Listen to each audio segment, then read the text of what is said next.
Deputy President of the Republic of Kenya, Chief Justices Emeritus, and our visiting Chief Justices, Your Excellency, Prime Cabinet Secretary, Honorable Musalia Mudavadi. Allow me also to acknowledge the protocol that has been set and abide by it, and recognize my brother and sister judges from the Supreme Court, from all the courts, and all the visiting justices, and our esteemed members of the Judicial Service Commission, distinguished delegates, ladies and gentlemen, good morning. On behalf of the Supreme Court of Kenya, I am most delighted to welcome you all to this conference as we commemorate 12 years since the establishment of the Supreme Court of Kenya. Allow me to particularly single out for special mention and recognition my brother and sister Chief Justices and judges from other jurisdictions who have traveled from across the continent and the world to join us for this conference. Let us appreciate our esteemed guests. The theme of the conference, reflecting and introspecting on the Supreme Court of Kenya's jurisprudence, 12 years of defending the Constitution, captures the dual purpose of our conference, which is to celebrate the milestones we have achieved while critically examining the journey we continue to chart as Kenya's apex court and the ongoing commitment to uphold justice, to uphold constitutionalism, and to uphold the rule of law. At the heart of this conference is the idea that institutions matter. Institutions are the anchors of our democratic aspirations. The establishment of the Supreme Court as the ultimate interpreter and guardian of the Constitution embodies the expectation that the Supreme Court provides stability, certainty, and predictability in resolving the inevitable conflicts that arise within our society. Therefore, we are affirming the idea that our future lies in building strong and robust institutions that will serve as the catalysts for the national progress and development. Your Excellency, ladies and gentlemen, over the past 12 years, the Supreme Court has played a transformative role in shaping both Kenya's jurisprudence and shaping our country's socio-political development. This court's landmark judgments have influenced the daily lives of Kenyans while reinforcing the core principles of our democracy. Through hearing and determining 4 presidential election petitions over the last 3 election cycles, the court has set critical benchmarks for conducting free, fair, and transparent elections. Likewise, through the landmark advisory opinions on devolution and the relationship between the bicameral houses of parliament, the Supreme Court has developed guiding frameworks that clarify interactions between the National Assembly and the Senate, reinforcing devolution as a cornerstone of our transformative Constitution. Furthermore, in defining the parameters for constitutional amendments in the BBI case and establishing principles of public participation in the BAT and recently in the Finance Act cases, the court's jurisprudence has strengthened the democratic foundations of governance and harmonizing the judiciary's benchmark on the areas of public participation that still requires parliamentary action. The court's decisions have also directly addressed issues of land rights, human rights, social and economic justice, and family law. In the same vein, the courts have addressed housing rights jurisprudence in the Me Too Bell cases, which reflects the court's commitment to socioeconomic rights. The courts have set jurisprudence guiding the families on how to uphold the family as the cornerstone of our society. In this and countless other judgments, the Supreme Court has affirmed its role as a transformative agent in the society.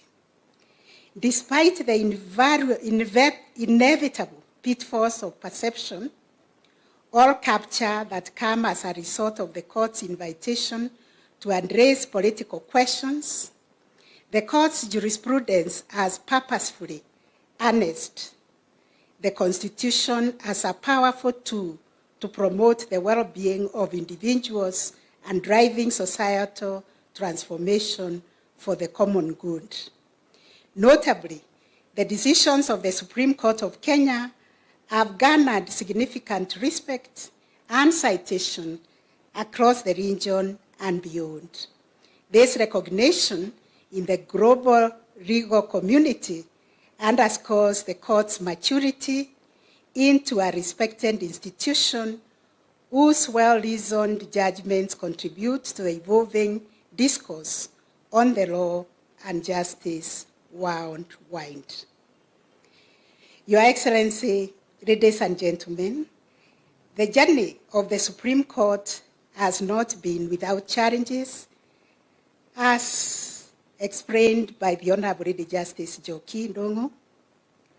But as we strive to deepen jurisprudence and protect the Constitution, the court is often called to balance divergent interests and expectations while upholding the law. It is important to appreciate that the Supreme Court's jurisdiction, to a large extent, has a political dimension, given that this court handles matters touching on governance, the exercise of political power, and presidential election petitions. The court inevitably gets drawn into disputes relating to the exercise of a political mandate. And this has led to the court being subjected to political verification and being a target of political rhetoric over the past 3 electoral cycles. I want to take this opportunity to assure Kenyans that in the discharge of our mandates, we do not get drawn into making political decisions. We look for legal solutions for political disputes. The judges are politically neutral and are concerned with only determining the legal and evidential issues before the court, irrespective of their political ramifications. Going back to the history that informed the jurisdiction vested in the Supreme Court, particularly the exclusive jurisdiction to hear and determine presidential election disputes, there is need to sustain public confidence and trust in the Supreme Court. Without a court to turn to for resolving political disputes, our country will risk being left without an institution to arbitrate and resolve these disputes that involve politics and governance. And these disputes have the potential to tear down the country. I therefore urge political players and other Kenyans to reinforce and build public confidence in the work of the judiciary and the Supreme Court. Recently, I have been reflecting on the role of the 3 arms of government and the need for each arm to shield the other from taking on mandates that are separated by the Constitution. so that we can truly live by the spirit and principle of separation of power. When courts are invited to deal with political questions presented in a legal nature, there is an inevitable risk of being drawn into perceptions that plague political play. Although this is an Anglo-Saxon problem, as we see in jurisdictions that require some political jurisdiction from their apex courts, we must, and indeed we do, approach every issue with legal lens. It is important that political institutions exhaust all political solutions and only turn to courts as a matter of last resort. And when I look back at what happened to us in 2007, when we were visited by post-election violence, when I look at what happened in 2017 and also 2022, the maandamano, and the creation of the Nusu, Mkate, or half-loaf bread government, the handshake government, and now the broad-based government, I always wondered, had we sat down under our provisions of Article 159 to reason together and resolve the dispute before we went into fighting each other, we would have been very far as a country. So let us embrace the provisions of 159 and do NDR, or what we are calling court annexed mediation or alternative justice system, to resolve the disputes that visit us, especially politically.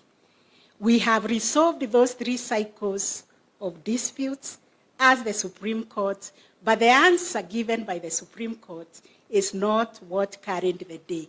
What happened at the table through negotiations in those arrangements, including the creation of the broad-based government after the dispute in 2022 elections, is testament that political solutions to political problems is possible. Although courts remain ready to delve into complex legal issues arising out of political processes, we must require all institutions to exhaust constitutional alternative dispute resolution avenues to strengthen the cohesion in our society. In today's rapidly evolving world, new dynamics continue to reshape the legal, political, and social landscapes in which we operate. Challenges such as deepening social inequality, the urgent realities of climate change, political competition, which introduce complex issues that demand careful navigation and thoughtful judicial responses. The advent of emerging technologies also bring both opportunities and risk, particularly in the realm of information, misinformation, and disinformation, especially as they proliferate through social media and have the potential to influence public opinion, disrupt democratic processes, and even affect judicial independence. For the Supreme Court to continue fulfilling our mandate effectively, close interinstitutional and collaboration and support are vital.